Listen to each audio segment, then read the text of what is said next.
Ladies and gentlemen, good day and welcome to Burger King India Q2 FY22 earnings conference call hosted by Edelweiss Securities. As a reminder, all participant lines will be in listen-only mode. There will be an opportunity for you to ask questions after the presentation concludes.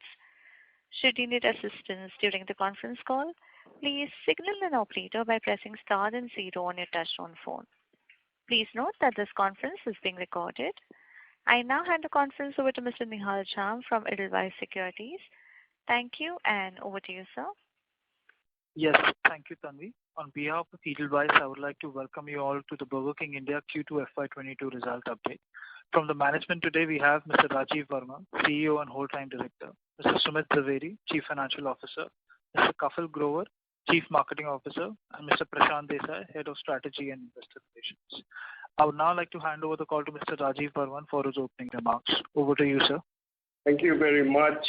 Good afternoon, everyone, and welcome to this call. I hope everyone had a very good Diwali, and things are looking upbeat now from here for us as well.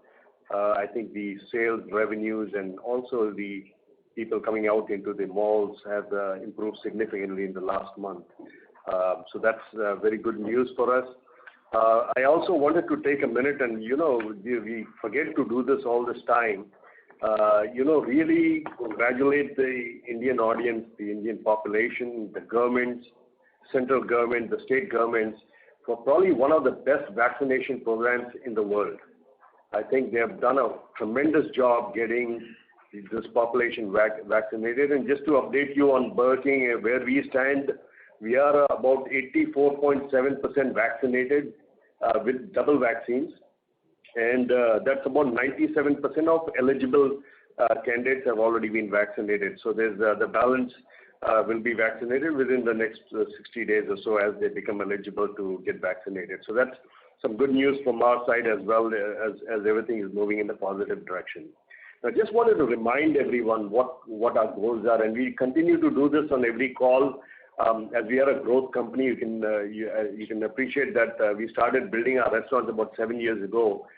November 9th was the first restaurant that we opened, and this was in Select City in Saket, and then we continued to build restaurants. So in the last 7 years, what we have done is to build this portfolio of 274 restaurants where we stand as of Q2 of this year. And since then, in October, we have built additional another 2 restaurants. We have a pipeline. We have 20 restaurants in construction as we speak today. We have another 38 restaurants in the pipeline for a total of 20 plus 38, which is 58 restaurants. So we are on a journey towards our target of being at 700 restaurants by December of 2026. So that journey continues as we move forward. Just a little top line on numbers, and then Prashant and Kapil and Sumit will provide more color on these numbers. But I just wanted to share the top line on Q2. We ended up with 245 CR in sales, which when compared to Q1 at 149.7 CR, that's a 64% increase in revenues that we saw quarter over quarter. And if you look at the recovery of this sales, 95% recovery versus pre-COVID numbers. This is the year pre-F20. So a good catch-up there. That 95 is grown to 101 in October. So it's continuing to grow in the positive direction. So now this 95% recovery has 2 elements in there. The delivery recovery is 165%, and the dine-in recovery is 65%. Now the dine-in recovery continued to go positive direction. In October, we recovered 74%, 65 to 74%. And then if you look at the delivery recovery, it stayed steady at over 160%. So that's the kind of recovery we are excited about. We are looking forward to continuing that, and we have had a good month so far moving into this month as well. Region-wise also, as we do every call, we just kind of update you on region-wise as well. And then, Prashant will show more color as we go through those slides. But region-wise, the West is recovered at 114%, 114%. South and East is at 109%, and North recovery is sub 100%, it's at 92%. And the reason for that is a significant portion of our portfolio in the north sits on these metro stations, and that recovery is now slowly coming back as the metro stations are opening up. In fact, as of last week, several gates of metro stations have started opening up. So we should see that recovery also go north of 100%. So that's just a little bit color on the revenue part of it. And as we have outlined our GP goals, I just want to throw a little color on GP as well. GP from Q1 to Q2 we moved it up by 20 bps. Now you can appreciate that there are a lot of headwinds with commodities, but despite those headwinds from commodities and increase in prices, there are a lot of efficiencies that we are bringing in through volume as well as through our proper structuring of our buying. So those offset all the headwinds and actually gave us a positive improvement on BP on GP. So that's 20 bps, putting us at 65.4% gross margin for the quarter. EBITDA, again, I'm giving you post-Ind AS numbers. EBITDA at the restaurant level was 40.7 CR, and company level EBITDA was at 25.6 CR. So those were the two numbers I want to share with you. Growth I have already shared. The journey continues towards 700, 274, 2 restaurants we opened in this previous month. So that puts us at currently as we sit at 276. We have a tremendous pipeline. A lot of our restaurants that will open out of this 58 that I gave you, which is in construction as well as in the pipeline. 25 of those restaurants are drive-through, and we spoke to you last time about shifting our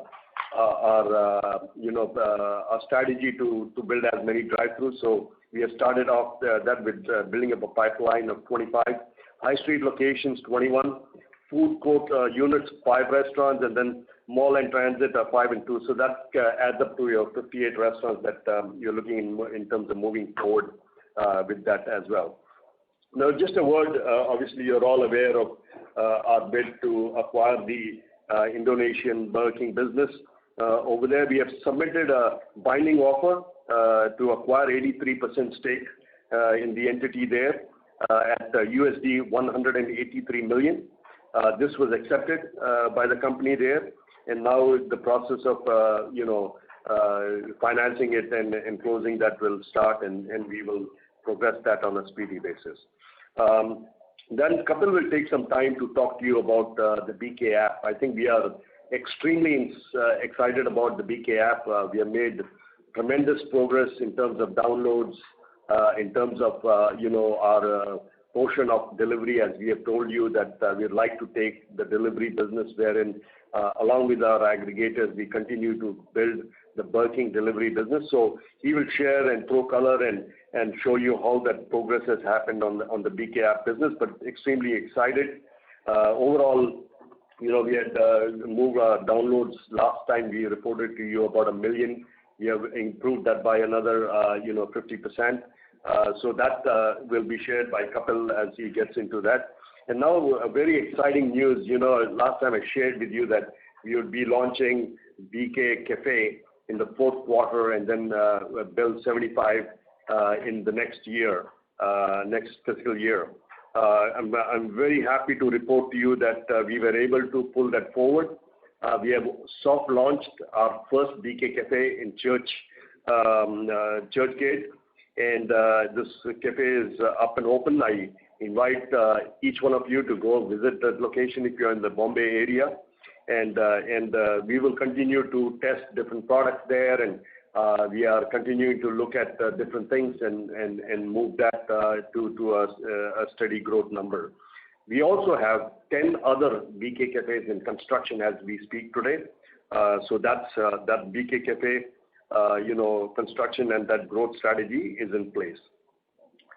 So with that said, I'm going to quickly hand it over to Prashant, who will carry you through the first leg of the presentation, and then we will go over to Sumit for the financials, and then Kapil will take you through all the strategy session on the marketing.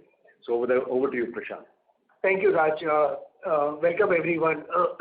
Before I take you through slides 5 and onwards, just one point for people who probably are joining the second quarter call who were not there in the first quarter call. If you guys recollect, we had told you that we will measure ourselves against our guidance of maintaining our ADS what we did in FY20, and our FY20 ADS was 110,000 rupees per day per store. So a lot of the numbers that my colleague and I will share, keep that in mind, that these are all comparable to the FY20 ADS, and we've done this to make life easy for both you and us. Slide number 5 talks about our ramp-up plans. Raj mentioned that we want to go to 700 as per our MFDA by December 26. 22, the number was 320. We are reasonably confident of touching that number. FY20, our guidance today is we'll go to 390, and as Raj mentioned, if you add the 58 where we have visibility rate, we are already at about 330 to 335. So way on track to deliver that 390 number as well. And then we take this from 390 to 470 in FY24, and then finally to 700 by December of 26. Quickly, a small business update. What we have done is on slide 7, presented to you our ADS trends to just give you a sense in terms of how the business got impacted on the first wave and then in the second wave, year-wise and quarter-wise. So if you look at it in quarter 1, last year we had an ADS of only 35,000 rupees, which then, this year went up to about 74,000 rupees. If you match this with our second quarter number, the recovery was much better. So from 112, we recovered better from 35 to 56.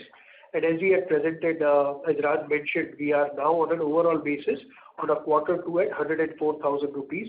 But if you look at the October number, we've already crossed our FY20 ADS of 110,000. We are now at 111, with the festive period now continuing in December. December and January are 2 big months for us. So we are looking forward to the next 3 months in terms of our business. Giving you the breakup of where the delivery and dine-in business stacks up today. We've made decent recovery from where we were in Q1 in terms of our dine-in business. From a 28% dine-in contribution in Q2, the dine-in contribution moved up to 47%, and it has further moved up to 52% in October. As malls open up, as multiplexes open up, we've seen a significant amount of anecdotal evidence on the success of Suryavanshi, the film. A lot of our food courts have reported very, very strong, robust performance. So we see the dine-in number going up significantly in this current quarter. And as Raj had mentioned previously, our long-term trend is we see dine-in business will be almost 60-65% of our business. In terms of recovery, if you see the dine-in business made a recovery of 65% for the quarter, but for October this has moved up further to 74%. One interesting thing which we saw the trend last quarter and this quarter, despite the dine-in recovery growing, you will actually see the delivery recovery is still probably grown. And if you look at the quarter 1 versus where we stand in October, the dine-in recovery has moved up from 32% to 74%.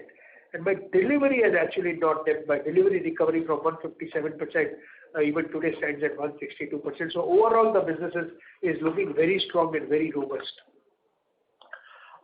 Coming to slide 9, just to give you a sense, our pan-India ADS recovery in October, we've crossed the 100% threshold, and now we are looking at bettering that number.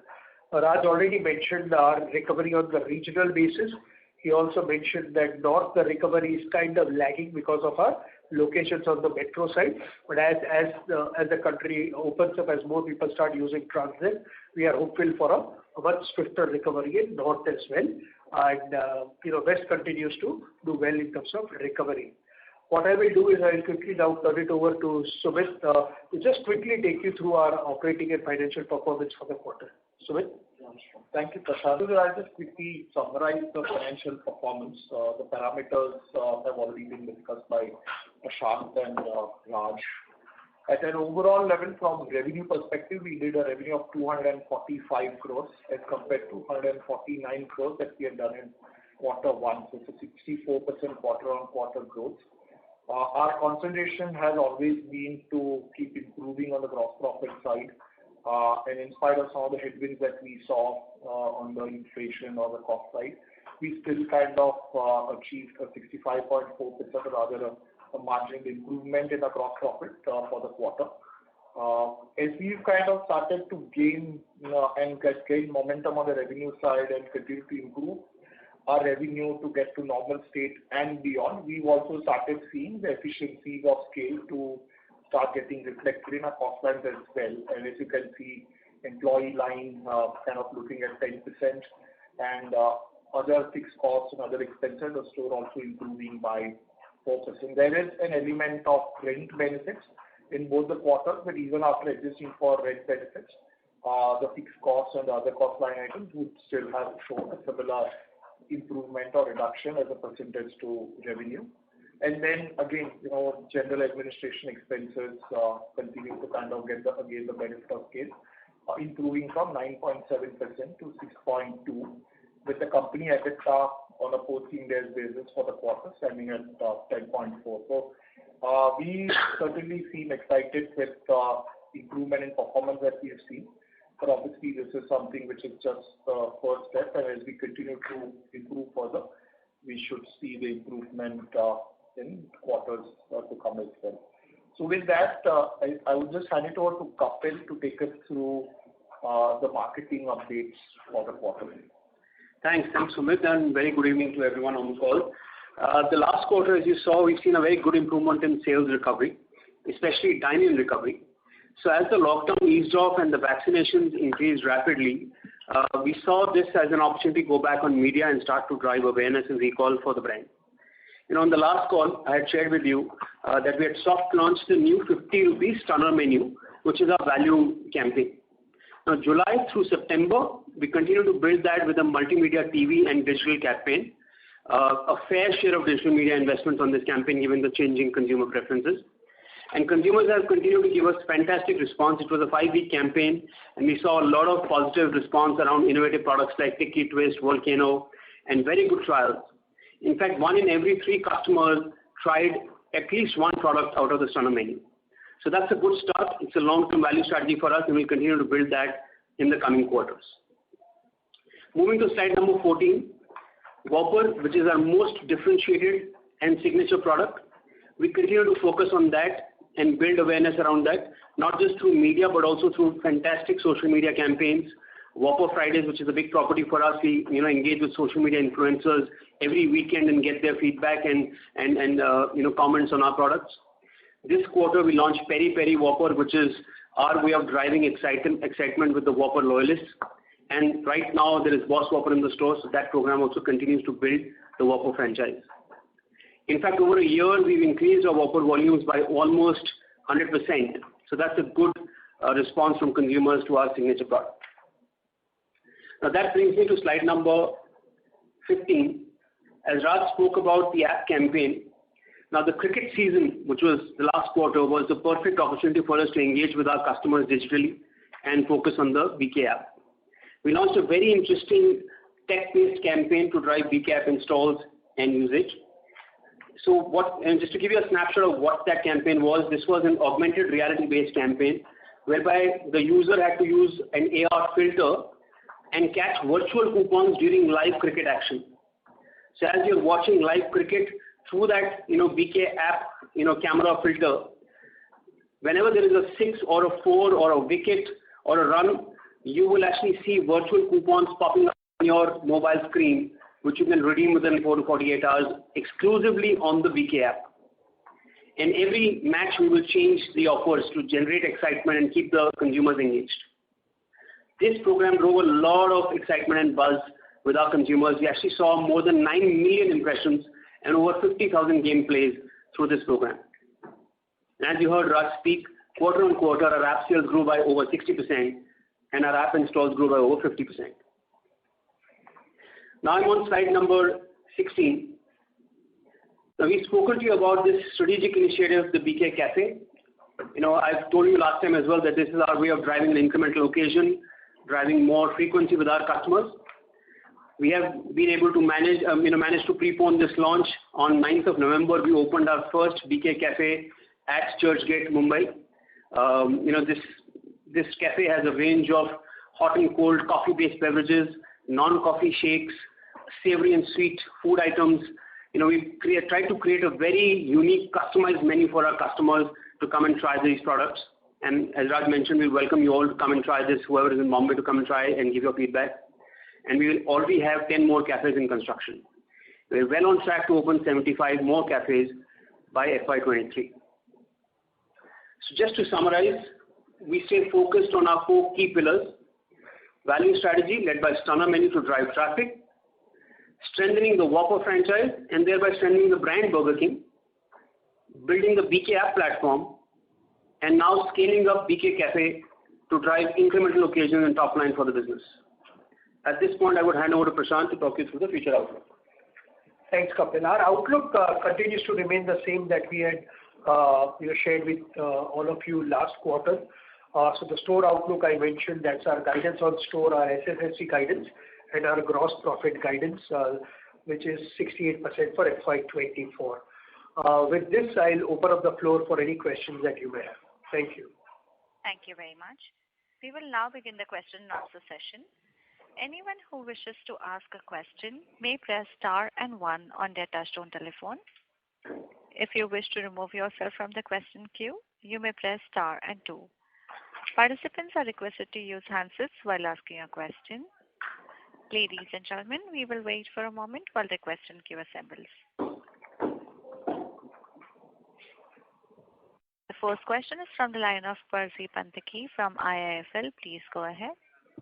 Hi, sir. Just one clarification. Maybe I'm reading the numbers wrong, but I'm a little confused. On slide 3, you have written that there is a sequential revenue growth of 64%. So Q2 versus Q1 of 64%. And on slide 5, I see that the number of stores between Q1 and Q2 is only some 4 or 5 stores have been added, 270 going to 274. So that's not a major driver of this 64% growth. And even if I look at your ADS recovery, that's recovered from a 95% to 101%. So what is driving the 64%, please? Right. So Percy, if I can kind of take you to slide number 7, that would kind of help you understand the number. So first, yes, observation on the store count, you are right. We added 4 stores in the quarter. So effectively, the growth has come to us through in-store sales growth, improving from 74,000 average daily sales per store in quarter 1 to 104,000 average daily sales for quarter 2. So for you to look at the growth, I would suggest you look at it from the perspective of slide 7, 74,000 moving to 104,000. So that 74 to 104 is about a 40% growth, and your overall sales growth is 64. So what explains the balance? And also, there were these operational day difference between quarter 1 and quarter 2 because there were certain closures that were there in quarter 1. So that is also playing a role there. And by the way, the 101 that you're seeing, that's the October number. We always, give the month that we have completed after the quarter. Right. So the 101 is the comparable is 67 to 95. That's right. 67 to 95 is the number you need to compare. So when you compare those numbers, add the fact that the ADS has gone from 74 upwards and add the ops days, additional op days, you will see that all adds up to that. Yeah. So basically, this 74,000 number is only for the days which were actually operational. Yes, sir. Okay. Got it. Secondly, just wanted to understand the cafe initiative and how much of a upside on a per store basis do you see the cafe giving you, assuming, once it is matured in that particular store? Yeah. Just give us some time, Percy, as you had mentioned last time, right? Just give us at least 6 months to get this piece stabilized. I know we are also eagerly awaiting, what the ADS from cafe incremental is going to be. It's a high margin product. We are just a few days old in this business. Just give us some time. We'll come back to you with that. All we can say is, yeah, we are extremely excited. We feel we have a significantly differentiated offering. The way we have, designed the cafe, our menu offering, both on the coffee side and on the snacking side. We are testing this month. We'll currently 1 store going up to 10 stores very soon. By end of the year, we'll have probably some guidance to come back to you with. Right. And on the Indonesia, now that you have made a bid for the business, can you give a little more clarity on the numbers? So 2 numbers are required. One is, what is the Ind AS 116, or rather the IFRS adjusted EBITDA margins for that geography? And secondly, at the net profit level, what is the profit or loss of that business? So Percy, we'll take this offline with you. If you'll probably reach out to me, I'll share those details with you. Okay. And just one more help. This slide number 11, the restaurant EBITDA margin that you report, that is on a pre-Ind AS, taking the full rental into the EBITDA?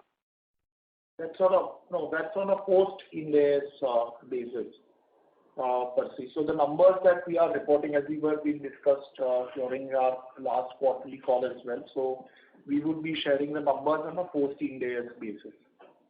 So any rough ballpark as to how much percentage point should I sort of deduct from that to arrive at the pre-Ind AS number? About 7. About 7%. Okay. Thank you. Thank you. A reminder to participants, please enter star and 1 to ask a question. Next question is from the line of Rajesh Jain, individual investor. Please go ahead. Yeah, good evening to you all. First of all, my congratulations to the entire team for turning out fantastic results. I'm amazed at the growth, and not only in EBITDA and revenue and net level, but also the maintaining the store growth. I have 1 or 2 questions. One is finance cost seems to be around 37 CR every quarter. Is there something being done to control that cost? And the second thing is more like a suggestion that going forward, please maintain the quality you have and the customer experience rather than like McDonald's, which has become a factory and without any sort of attention to the customer experience as such. Thank you, Rajeshji, for those kind words. Rajeshji, my colleague Sumit last time mentioned that the finance cost that you are seeing is because of the Ind AS adjustment. We don't have any debt on the books. We have surplus cash sitting on the books from the IPO.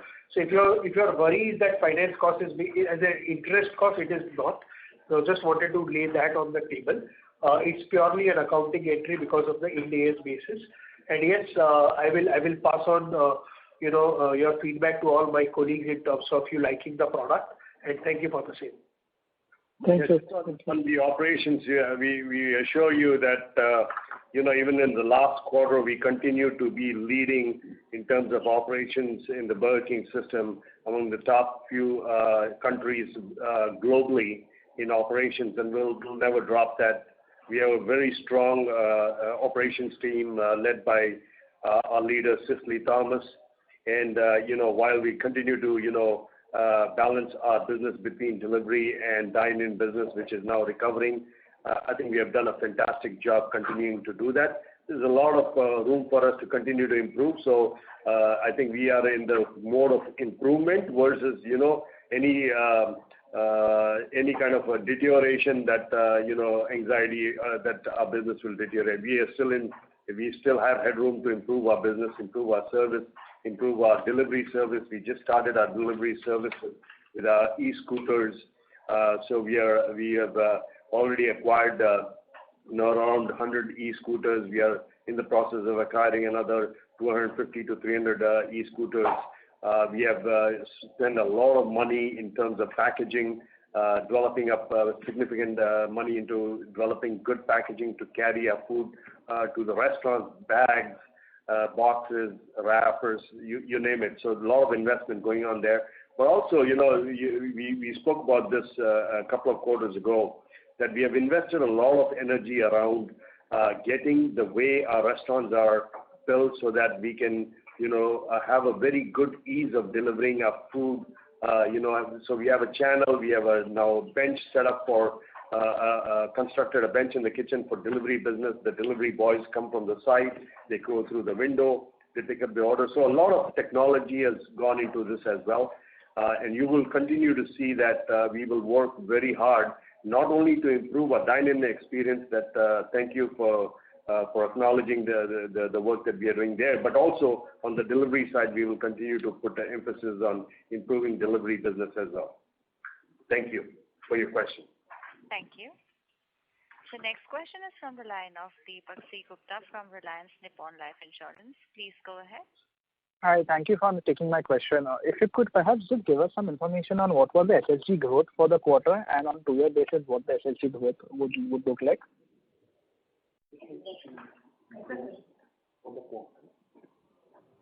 Sorry, SSG growth and on a 2-year basis, on FY20 base, what was the SSG growth for the current quarter?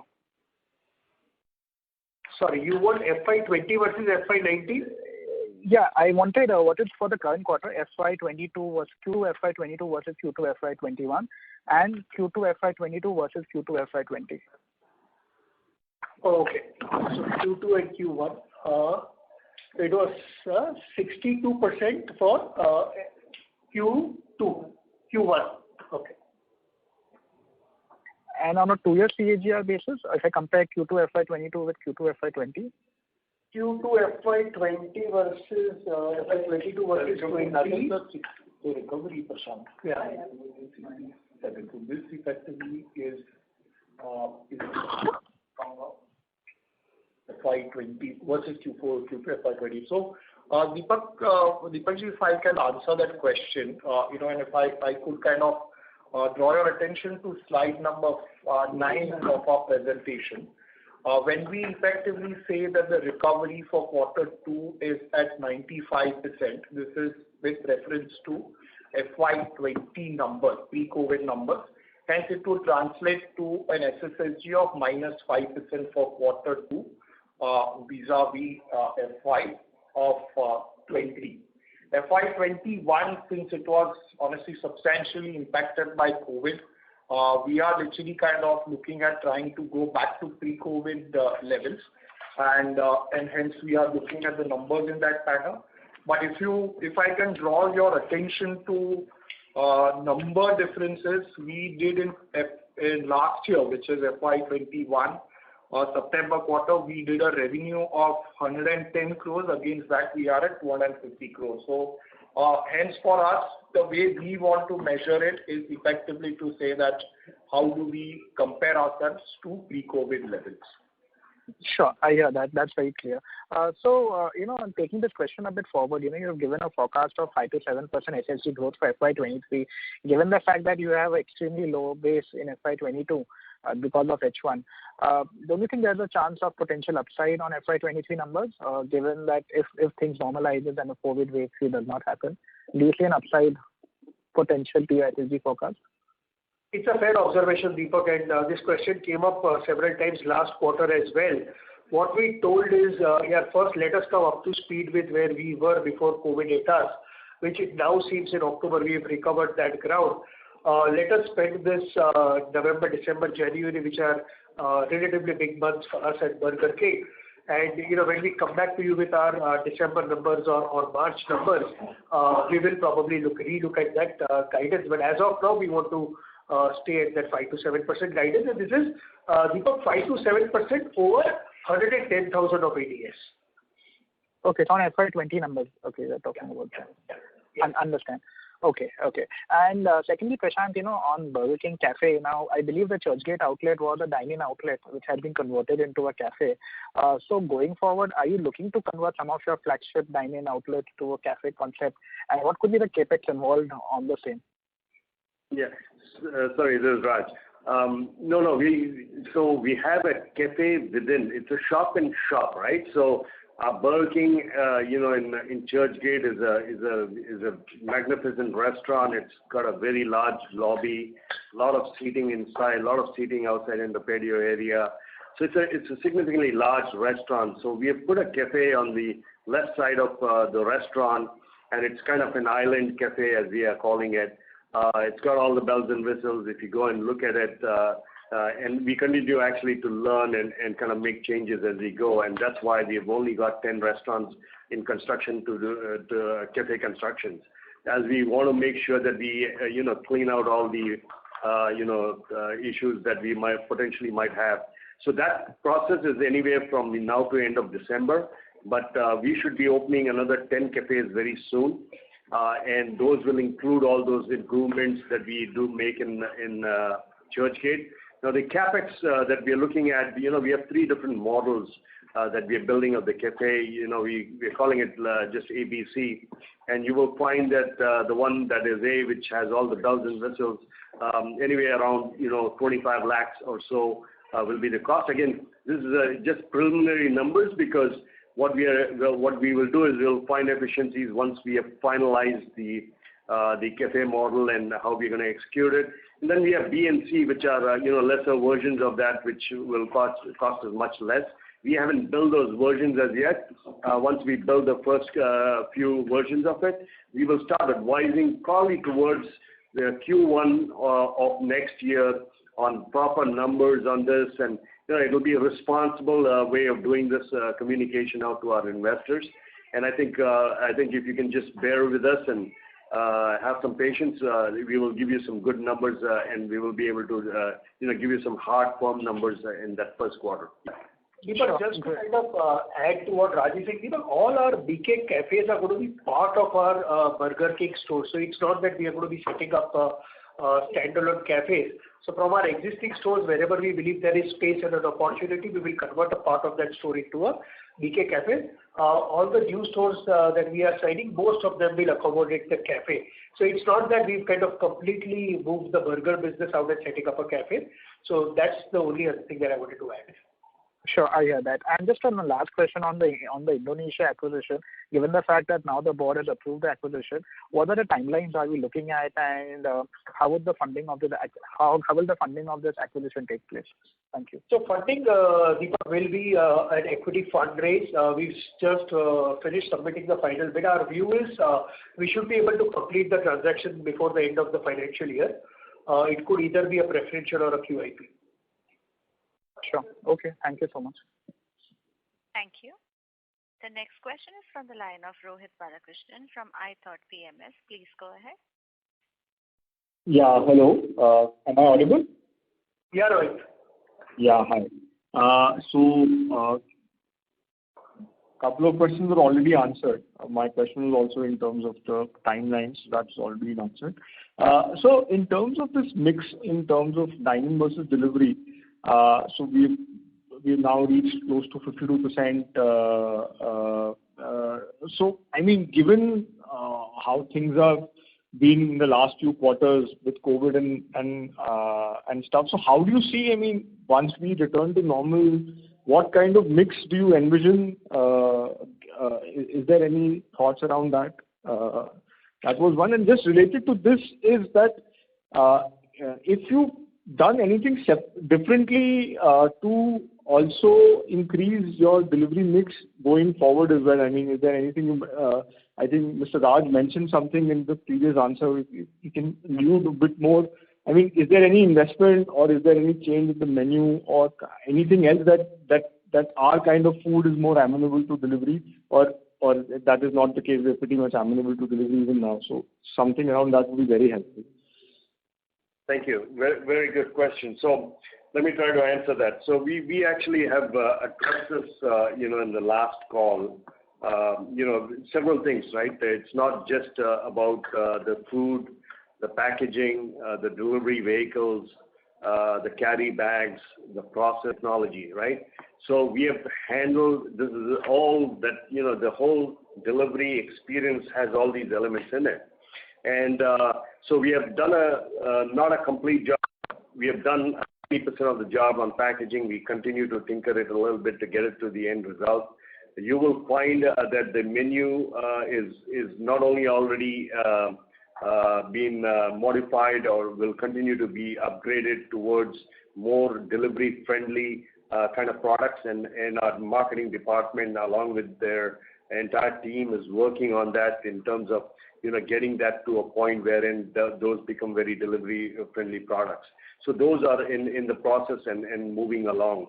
But also the efficiency of getting the product. So technology is extremely important, as in, when someone places the order, how quickly that is turned around and the product's on the scooter.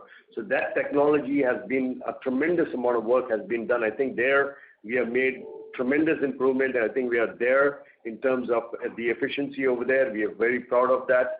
Our marketing team and technology team have worked together and done that. So these elements are all coming together. See, we are probably delivering one among the highest number of orders per day right now in this country as a brand. So we couldn't be doing that unless we were doing a good job on it. And I won't flash any numbers here, but I'm extremely proud of the kind of numbers we are throwing in the Burger King system as well. We're among the top few countries doing deliveries worldwide, globally. So that kind of magnitude of work has happened. And this is, by the way, we never kind of stop. We continue to improve that, and you will see those improvements coming as we move forward. What was the other question, Prashant? Delivery dining mix. Delivery dining mix. So this is something that Prashant actually answered the last when he did his piece of it, which is, we see this coming back very close to where it was previous to COVID. There might be a 5% plus or minus shift, most probably a plus shift that we would see. But I think the landscape has changed dramatically. Today, if you look at what's happening with the organized businesses, right? There's a significant closure of unorganized businesses, some very permanently, and you don't see them figure in the aggregators' menus. So you find that a lot of sales has shifted towards the organized sector, especially the sectors that are chain restaurants. And then you will see the similar activity coming down on the dine-in business as well, as the neighboring many mom and pop restaurants have disappeared from the landscape. So what you will see is a gradual growth of both those businesses. And hence, if you see a bigger pie, the pie will still land at where it was pre-COVID, which we think is going to be closer to 65-35 and a few points up or down. So that's where we see this moving forward. We are at about 52, as you can see from the graph. We kind of, in Q1 we are sitting at 28, we climbed to Q2 47, and we're sitting at October 21 over here at 52%. And it continues to grow as, still the colleges are not open, the schools are not open. There was just one release of movie just recently, as Prashant was saying, Suryavanshi. Once that starts, people start visiting the malls, they go into the food courts, they watch the movies. You will find that the dining business will continue to grow the pie. I think what's important is if you look at that graph, the graph that's on page number 8, you will find that while we continue to gain on the dine-in business and continue to grow on that business back to its original numbers, we have stayed put on a very high delivery number at 160% of pre-COVID numbers. So if that stays where it is or drops very slightly, you're looking at a much bigger pie and a much bigger business going into the next year. Thank you. Participants, if you have any questions, please enter star and 1. The next question is from the line of Jaykumar Doshi from Kotak. Please go ahead. Yeah. Hi. Thanks for the opportunity. A very simple bookkeeping question. Now, when I look at your 4Q FY21 number, reported EBITDA margin was 12.5%, and underlying EBITDA margin excluding Ind AS 116 was 0.2. So there was a difference of 1,200 basis points. Now that difference has narrowed to 700 basis points in the current quarter. Did I understand it correctly? Yeah. So, Jaykumar, yes, the adjustment on account of rent between pre and post Ind AS effectively stands, that Prashant was talking about, in the region of around 7%. When you try and do comparison with the periods which were impacted by COVID, the numbers could look different because the adjustment of rent reductions and all were done on the rent lines and all. But as Prashant was talking about, yes, the number that you are saying of 7% is the correct number what Prashant was talking about earlier. The difference reasonable to assume that this number is now stabilized at 700 basis points in the coming quarters? It should remain in the range of that 7 to 8% range, I think. Yeah. So some of our rent concessions that our development team has worked on are long-term kind of rent reduction. Some are on a 2-year basis and so forth. So you will find some movement on it, but not significant. Understood. This is very helpful. Thank you so much, and best wishes for BK Cafe. Thank you. Thank you. Thank you. The next question is from the line of Shirish Pardeshi from Centrum Capital. Please go ahead. Hi, Prashant. Hi, sir. Good evening, and thanks for the opportunity. I have 2 questions. The first question is on the gross margin recovery. I think it's heartening to know that you are inching up. But it's fair to assume that the recovery which you have reported more than 100% and the normalization which is there on the card, does that mean that even if we open a staggered opening for Burger King Cafe, our gross margin should remain in this range, or there is some more room for squeezing and taking it up to maybe 67-68% in next 2 to 3 years?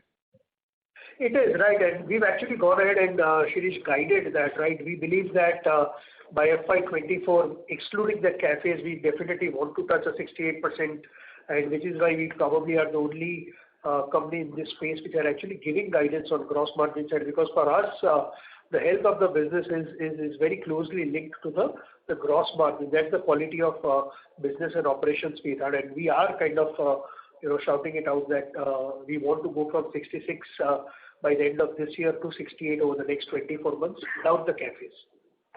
Okay. One quick question on cafe. I don't want to say per se you share out the details, but any assumptions, any target margin, gross margin, IRR, any qualitative information you can give? I mean, this from the modeling perspective I'm asking. I tell you. So if you structurally see, and you just don't need to look at us. If you look at the comms, some of the guys have now reported the gross margins they are doing on the coffee side of the business. It ranges from anywhere between 70 to 80% is the range from a gross margin perspective. ADS is something that, as I mentioned, give us some time, we'll come back to you what numbers we can do. Depending on what kind of ADS numbers you deliver, your payback may stretch from 3 months to about a year. That's the maximum. So if we are very lucky and if we kind of do great business on the cafe day 1, my payback will be less than 3 months. If it kind of takes time, it will still be under a year. So that's what we can share currently. Yeah, we will start guiding on these numbers in the Q1 of next year. So after Q1 of next year, the first quarter meeting that we will have, we'll start guiding you on how the progress is. By the way, we will still have only 30-40 restaurants by that time on the ground, but we'll start kind of firming up the numbers and sharing and strategizing around it. But without those numbers, we're still kind of looking at a positive growth on the gross margin side. So say assume that you open 70 stores, say in next 18 months. So is it fair to assume that it will have a significant contribution to our revenues? Or it will be still single digit? We will predominantly, at least till FY23-24, be a burger business. So it will be incremental in nature for sure. But is it that cafe will be 25-30% of my business in next 24 months? The answer to that is no. Okay. Thank you, Prashant, and all the best to you and the team. Thank you. Thank you. Thank you. Thank you. The next question is from the line of Chinmay Gandre from Reliance Nippon Life Insurance. Please go ahead. Yeah, thank you for taking our question, sir. So my question is on the rentals concessions. So basically last year we would have got some waivers, but obviously some would have been for the year itself and some could be on a sustainable basis. So wanted to understand, like suppose pre-COVID we were paying 100 rupees. So on a sustainable basis, how much that this cost has come down to? On rentals. Chinmay, first of all, we are now getting closer to the normal levels of rentals. Okay, so if you really look at the performance for quarter two, we are now more or less kind of over that period, and the rentals that were paid pre-COVID levels, we will start. The benefit that we will still see as far as the rental lines is concerned is the benefit of expansion of revenues that we would effectively kind of start getting through quarter three and quarter four, where we will see the broad basing of the rental line over a period of time. We expect that should be anywhere between could be in the region of around 1% or so. Okay. Chinmay, if I can answer the same question a little differently, maybe that will probably help all the listeners. So if you look at our current rent to revenue Q2, it will be somewhere in the range of about 14% rent to revenue. As the dine-in picks up, as our SSSG kind of picks up and EDS grows, our view is over the next 12 to 24 months, you will see at least a 200 basis point kind of operating leverage coming on the rental side. It's probably that's where you are coming from. Sure. So my second question is on the store addition. I mean, this quarter the store addition seems to be on the weaker side. So I mean, even if I look at the competition, and how confident are we on the annual target which you have put it out at 320? So yeah, it's a fair observation. If you look at pure numbers, it will look on a weaker side, but which is why we kind of shared with you, where we are in terms of the number of stores that we are currently under construction, plus where we are, already under negotiation and stuff like that. So we won't disappoint you. We have so far never disappointed on the guidance that we have given. We don't want to lose out on that. So be fairly confident we'll give you the 320 restaurants that we've told you.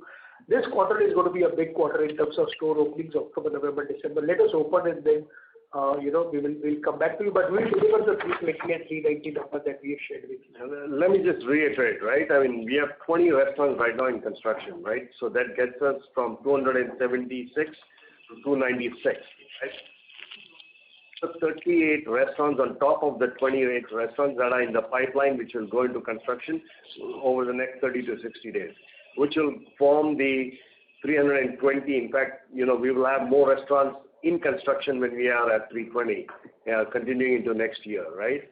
So we feel pretty confident, that these numbers are achievable. And as Prashant was saying, that in the last 7 years, we have always delivered our MFDA numbers and more, right? Every year, whatever our commitment with our franchisor is, we have always exceeded those numbers, and we don't look at missing on those numbers in the future as well. So basically, at the start of the quarter, we were expecting around 4 or 5 restaurants to get added, and this is how we had kind of planned it out, or because of COVID or some other issues, there has been some postponement in terms of the quarterly additions. Yeah, see, that's why I gave the breakdown, because people need to understand, 25 of these restaurants are drive-through restaurants. So you're actually building up a whole building with a drive-through, and the entire, it's a complete real estate building build-up, right? High street locations 21, and then malls and food counters, which used to be majority of our build 2 years, 3 years ago, is only down to 5 and 5 restaurants each. So only about 10 of those restaurants that we are going to build are going to be just fix and open, right? So that's why we want to, again, we are very prudent in the way we open the restaurants. We continue to be a responsible real estate investors. We continue to do a responsible job on opening the restaurants.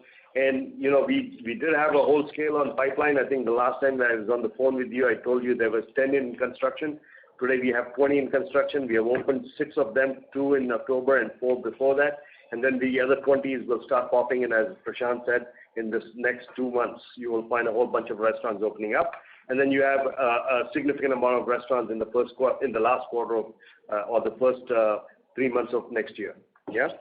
Sure. So, and my last question was, so pre-COVID, broadly, how much of percentage of our revenues used to come from mall stores?